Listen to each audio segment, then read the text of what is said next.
Hello, everybody. My name is Luká Yancopoulos, and together with me, we've got Blake, Nicole, Kerry, and Brenner. And today we'll be introducing our project and company, Harvest.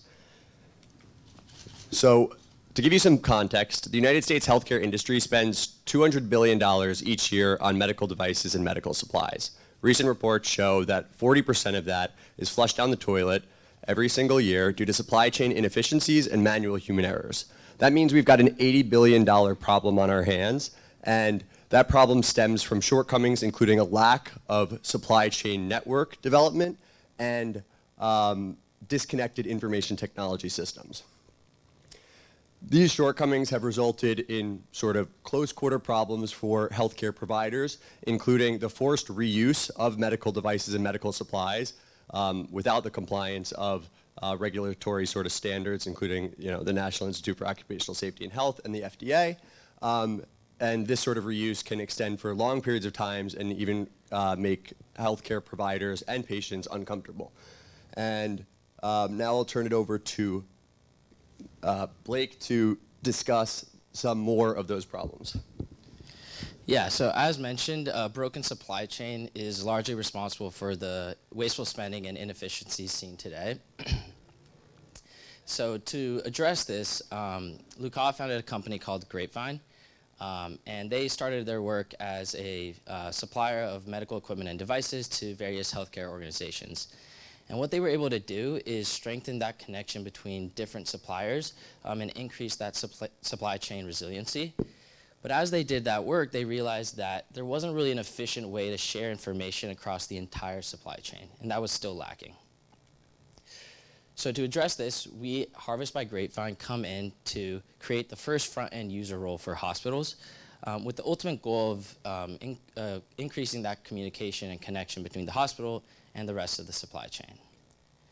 Within the hospital, there are various important responsibilities to manage supplies and link with the rest of the supply chain, including inventory management, product purchasing, tracking any shipments, and also requesting supplies across various departments within the hospital.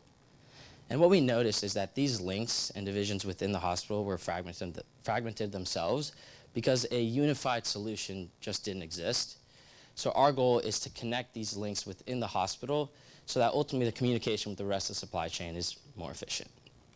And this will be done all under one user-friendly and unified software solution. I'll pass it over to Nicole to talk more about our methodology and approach. Right, so first we really wanted to understand the specifics of the problem at hand. And so to do that, we conducted our initial round of surveying. So we gathered a network of healthcare personnel ranging from healthcare providers to people simply just working in the supply chain. And we conducted one-on-one interviews with each of these individuals, asking them questions along the lines of, how does your supply chain function? Who responds to who? What current software systems are in use? And also, what are some major pain points related to inventory management and purchasing? And what we found was that a lot of these organizations were experiencing the same problems. And these problems really boil down to 5 main points, which are disconnected software systems, an excessive amount of manual labor involved in inventory management, difficulty tracking items within the supply chain, inefficient communication, and supplies wasted due to expiration. So once we understood the problems, we then created solutions in the form of software features. And these features fall into 3 main functionalities, which are product purchasing, inventory management, and user communication. And with that, we have Harvest.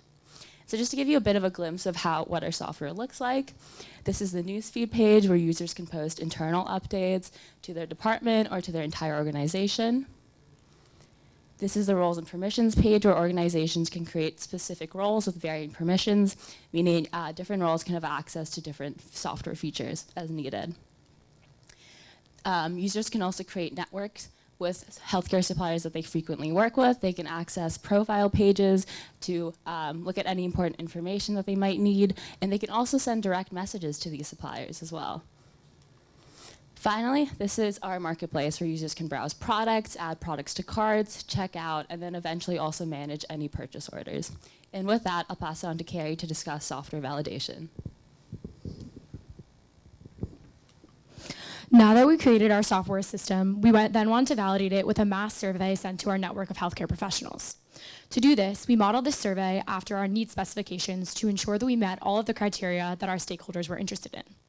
This survey was split into 3 main parts. The first was questions regarding the user's demographics.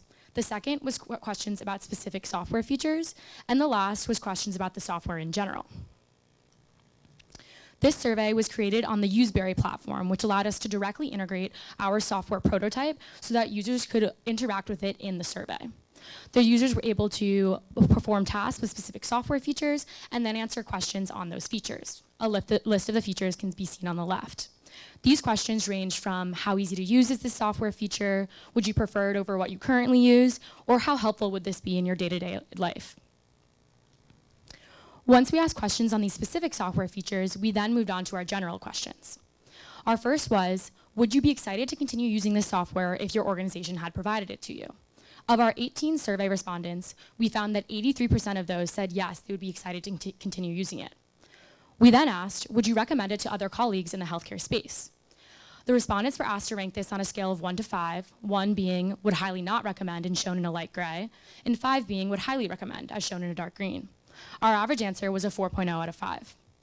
We then asked, how usable do you find this software and is it easy to navigate from one feature to the next? Again, respondents ranked this on a scale of 1 to 5, 1 being not at all easy to use and 5 being very easy to use. Our average answer was a 4.2 out of 5. So as you can see, once our stakeholders were allowed to interact with our software, we found that they were very satisfied with the features we put forth. We said that a criterion was met if the average answer exceeded a 4.0 out of 5. For our various software features and the software at large, we exceeded all 8 of our criteria, which is very promising for adoption down the line. I will now pass it off to Brenner to discuss our future plans. Thank you. So I'll briefly run us through the project timeline. So in the fall, in September, we conducted our initial healthcare personnel surveys. So here we connected with our primary stakeholders in the healthcare area to identify some of the features that we wanted to include in our software. So in mid-November, we had our UI prototype designed. We used a software called Figma, which helped us mock up the website, visualize it, and see how users might interact with it. In the end of December, we began coding. So this involved transforming the Figma mock-up pages into actual lines of JavaScript code. So we continued coding until early March. Here, as Kerry mentioned, we deployed our user validation survey. And this mass survey was just to ensure that we were meeting the needs and expectations of our potential users.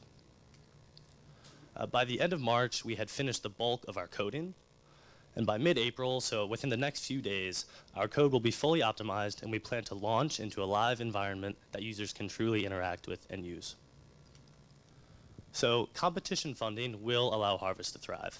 So each of these competitions that you see here, we are either semifinalists, finalists, or have already won funding from. And this is really exciting for us to accomplish 2 main goals. The first is we plan to purchase a third-party plugin that will add data analytics and machine learning forecasting. And we have already identified a pen connection that is going to help us achieve this. The second main goal that we will use these funds for is to add in a specialty API, and this will help us incorporate third-party payment platforms, such as PayPal, into our software directly, and this will streamline our payment processing. So we are Harvest, and our mission is to optimize the supply chain of healthcare so that no nurse is ever left without a mask again. Thank you.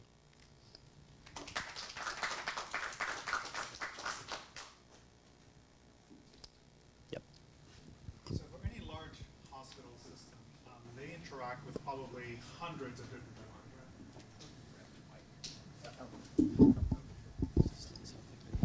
So your typical like large hospital system is going to interacts with hundreds of different vendors for purchasing, for shuttling around information, and for inventory. Is Harvest built to interact with those existing vendors? Is it built to replace them? So how does that work? For sure. So with Harvest, we have sort of a base package of information technology acting as a centralized toolkit to automate, cross-departmental communications and operations. And that automation doesn't, stop at the walls of your business. Instead, you can make these business-to-business partnerships, either inviting on your existing suppliers to join and then automating transactions, sort of including them in your centralized and extended toolkit, or you can find and connect with new suppliers that are already built into the network that we have. Right now, we've got over 45 different suppliers that have offered us either letters of commitment or are already preliminarily beta testing the platform.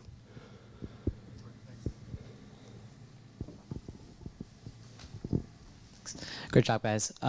Two questions. So the first is around the initial feature set. So you guys have DMs, you have a live feed. How did you initially decide on that set of features? And then my second question is, kind of to the earlier point, integrating in hospitals can be a lot of work. So have you had conversations around what the willingness to integrate something like this will look like? Yeah, so I can take that. And so as Nicole touched on, our initial round of surveying was really to find out like why those features would be necessary.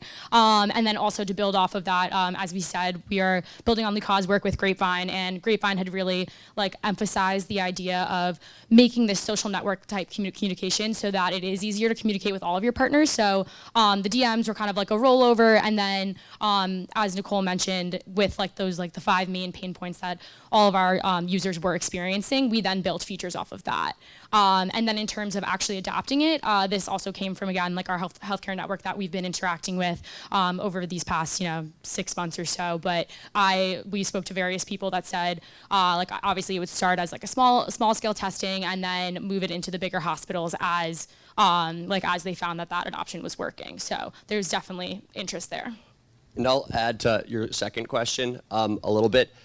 With Grapevine and Harvest, we're not hoping to necessarily start by replacing big hospital systems, software solutions that they use. And right now, we know Penn Medicine uses more than a dozen different software solutions, paying millions of dollars just for those software subscriptions. We consider ourselves a free add-on or layer on top of your existing solutions.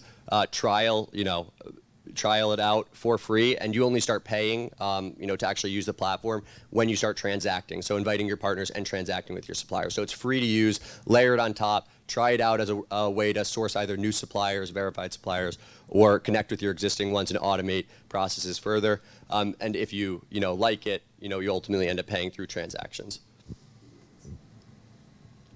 How do you, I saw you got the question, very interesting idea. How do you do your next revision of updates or sort of your queries on additional functionality?